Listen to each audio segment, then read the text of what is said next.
We're joined now by Robert Rosenthal from IlliniBoard.com. Robert, thanks for joining us. Sure. It's a brutal loss we're coming off of against Maryland. Let me get your thoughts on the game in general and just how it played out for the Illini at the end. It's one of those games where if you would have been told the score 20-17 before the game, you probably take that. You're competitive after a game at Virginia where you were blown out.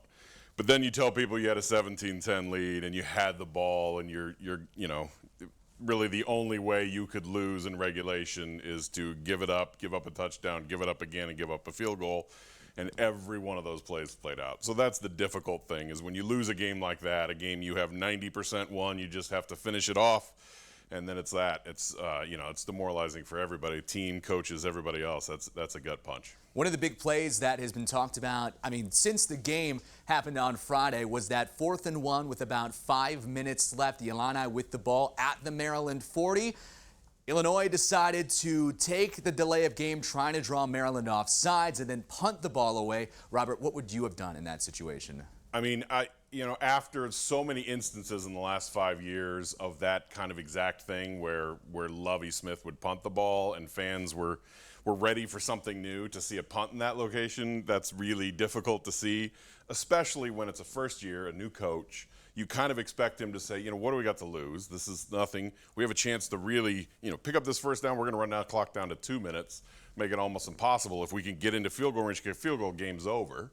So it's kind of one of those, like, make this conversion and that could be the game. Now, I understand the coach's thinking. Your top 2 running backs are hurt. Reggie Love had just fumbled, lucky on the touchdown that it was picked up by Casey Washington, run in. Chase Hayden, who was kind of going to be the third down back, he fumbled at the end of the Virginia game. There's so many moments of, like, who do we trust here on this 4th and 1? Do we have that guy? Is he injured right now? So I can understand how their conversations would go that way. But in a situation like this, in a home crowd, in a Friday night national televised, you want to be able to say to your team there, let's pick up this first down, let's even run this clock out, let's take control of this game. And we saw what happened with the punt decision. Yeah, and then Maryland, of course, went right down the field to score to tie the game at 17. That wasn't Illinois' last chance, though. They get the ball back, and Brett Bielema said post-game that he told his coaches, let's go win this game. But the way it ended up going was 2 sacks and then a penalty where they had to punt the ball back to Maryland. What were your thoughts on just the coaching and the delivery by the players on that last drive from Illinois?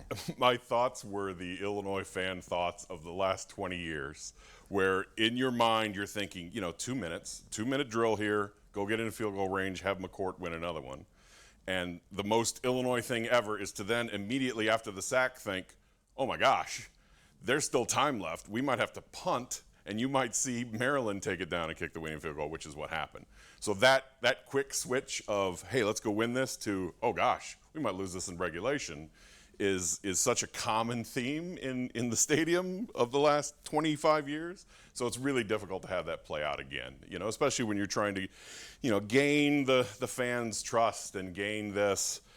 Look, before the game, like I said earlier, everybody would have taken 20-17. It was a rebound performance. They played well. The defense was much improved.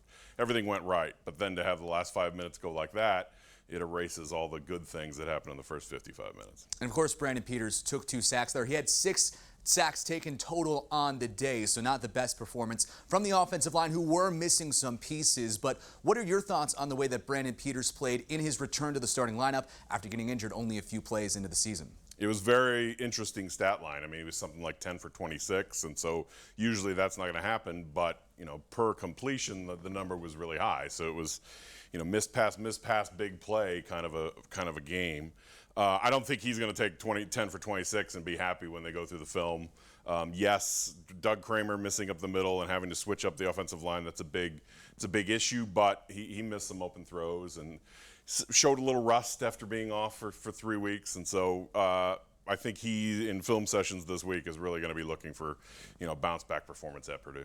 And, of course, the backfield isn't the healthiest position group on the team as well, but a couple of really good standout performances. Specifically, I'm thinking from freshman Josh Mcrae, who had his first collegiate touchdown. He did have to leave the game injured. We don't know his status yet as we're recording this on Sunday. But, Robert, what were your thoughts overall on the backfield and for Mcrae specifically? When Mcrae committed, I looked at his film, and he's 240 pounds as a high school senior.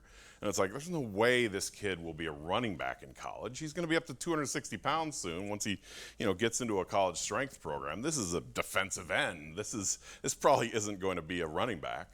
So to see him, stiff arming people and, that what I refer to as a get off me run, like, no, you're not tackling, that was very impressive. He shows the skills and the thinking and the mindset of a tailback.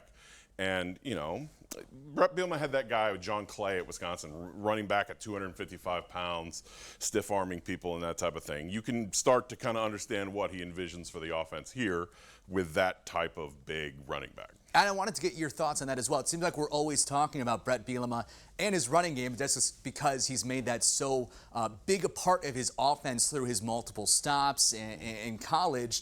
Do you think that this is the type of running back that he's going to try and build around? Because there's only a few guys on this team that Bielema was able to hand-pick, Mcrae being one of them, a late recruit added in January after he signed up as coach. And it's a really interesting story in that he gets the job at Illinois. He said he got, hundreds of texts, congratulations, this and that. And one of the texts that he received right after he got the job in December was from the coach who was Melvin Gordon's high school coach in Wisconsin, who said, hey, I'm in Alabama now, and I've got a kid for you. He hasn't been recruited. He just had a great senior season. You need to check him out.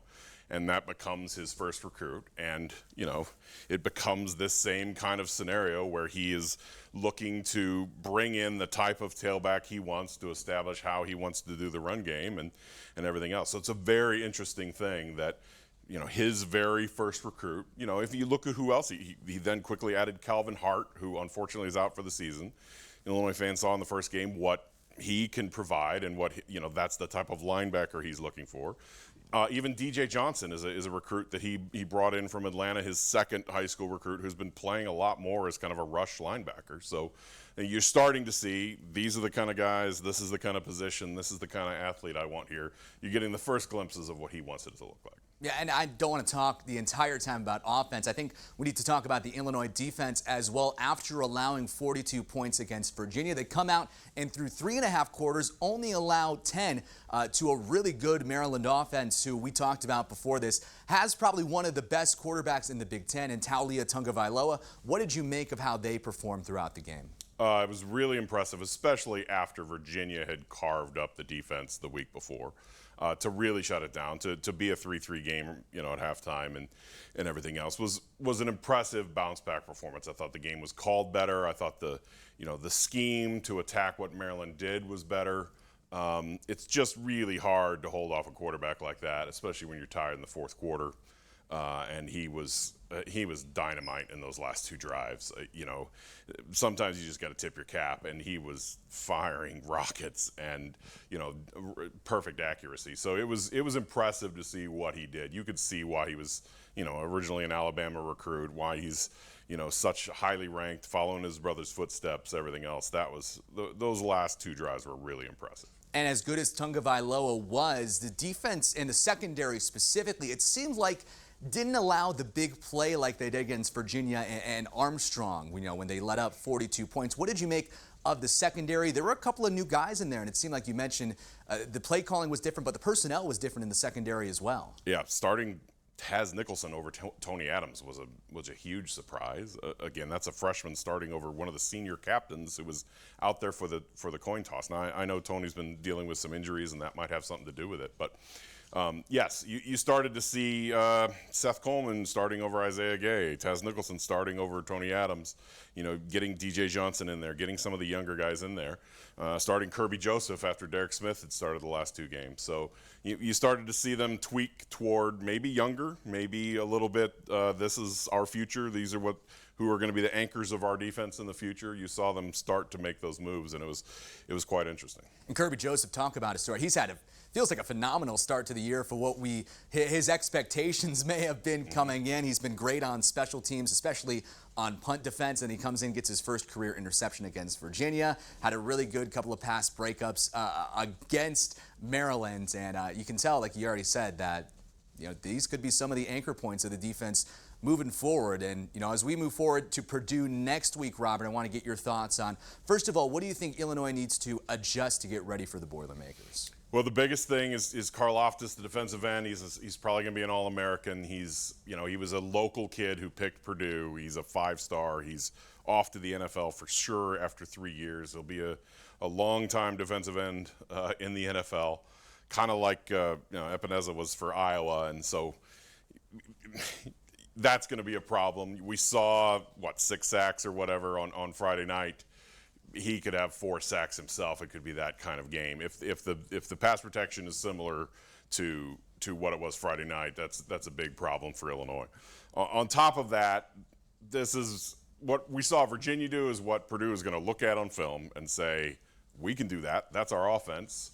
We can expose the soft middle as long as we get some protection and give it 4 seconds. We can throw dart after dart. So I think Jeff Brom, with his offense and the way he runs it, is kind of salivating after he sees how, even UTSA and Virginia kind of carved up that part of the Illinois defense. And so there's going to have to be more pass rush. There's going to have to be more, there's going to have to be more everything, because this is the type of offense the Illinois defense struggles with. And thinking positively, do you think that as the team was kind of saying after the game that they're going to not let these losses get to them, do you think they come out and kind of put these 3 losses behind them and focus on, there's still a lot of games left? And I think personally this is probably one of the 50-50 games that Illinois could get, even though it's on the road. I think that's definitely true. And if we look at this, there have been 2 Big Ten games. One was a 30-20, 8-point win. One's a 3-point loss on a field goal at the end. Illinois fans have always kind of put the first bar to clear is, let's be competitive in the Big Ten. If we think back to 2005, how far things had sunk, and that first season for Ron Zook, they lost to Michigan State like 56-10. They lost to Penn State where they were down 56-3 at halftime. There were games where they weren't even competitive. So far, so good in that. Now, Virginia, obviously, first road game, it went horribly, but we've had 2 Big Ten games and they've been competitive. If they can keep that level, I think they can avoid that season like 2005 where it just started to tumble out of control. Even 2018 went that way after the loss to Iowa 63-0. It was just, people were kind of out. So I think they can avoid that if they can stay competitive in these Big Ten games, and that's a big test coming at Purdue. All right. Well, he's Robert. You can read and listen to his stuff at IlliniBoard.com. We have even more coverage coming up this week as the Illini prepare to take on the Boilermakers. You catch that all on WCIA.com.